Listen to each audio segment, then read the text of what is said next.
তবে আগে থেকে নিজেদের জন্য একটা গোপন ভান্ডার লুকিয়ে রাখার পর আমি আমার জীবনে কখনো সার্ডিন মাছ খাবো না।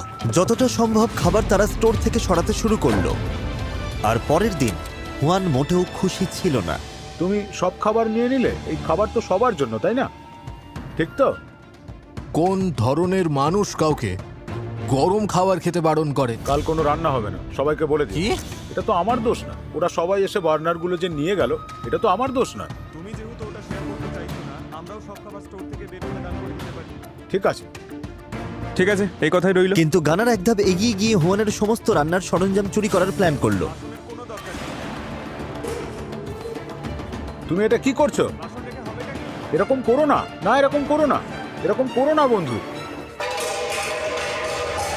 কর্নারটা ইউজ হ্যাঁ? করতে চেয়েছিলাম, এটাই তো বলেছিলাম। আমি কিছু জানি না, আমি না বলে দিয়েছি। ঠিক আছে, তাহলে তোমার কড়াইগুলোও গেল। তুমি বুঝেছো? আমি না বলেছি, বুঝেছো? আমার কোনো অসুবিধা নেই, আমি বিস্কিট খেয়ে থাকবো, শুধু মাছ বেশ, খেয়ে থাকবো। তাই করো।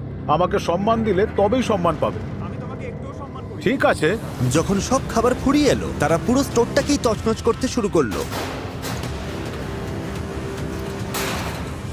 আর এরপর মনে হচ্ছিল হুয়ান বাকি দিনটার জন্য নিজেকে একদম আলাদা করে ফেললো। তুমি বেশি দিন বেঁচে থাকলে ভিলেনই হয়ে যাবে। পুরো গ্রোসারি স্টোরটা তখন একদম বিশৃঙ্খলার শেষ সীমায় পৌঁছে গেছে। হ্যানা আমাকে ওর কুকারটা দিয়েছিল, তাই ওটা চুরি করার বা ভেঙে ফেলার কোনো কারণই আমার ছিল না।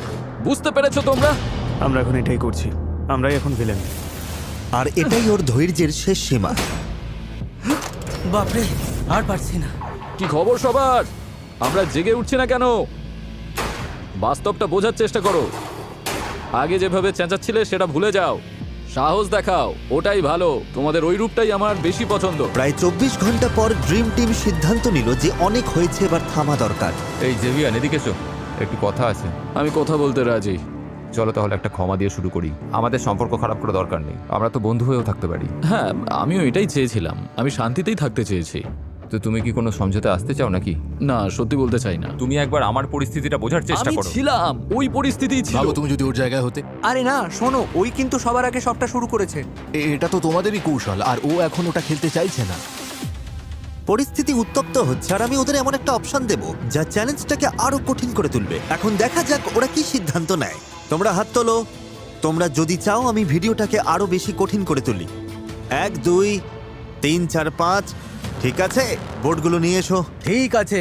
এই পুরো চ্যালেঞ্জে গ্লাসের ওপার থেকে নিজেদের প্রিয়জনদের দেখাটাই ওদের বড় অনুপ্রেরণা ছিল। তাই 30তম দিনে বাইরে যদি তোমাদের প্রিয় কেউ থেকে থাকে তবে এখনই তাদের বিদায়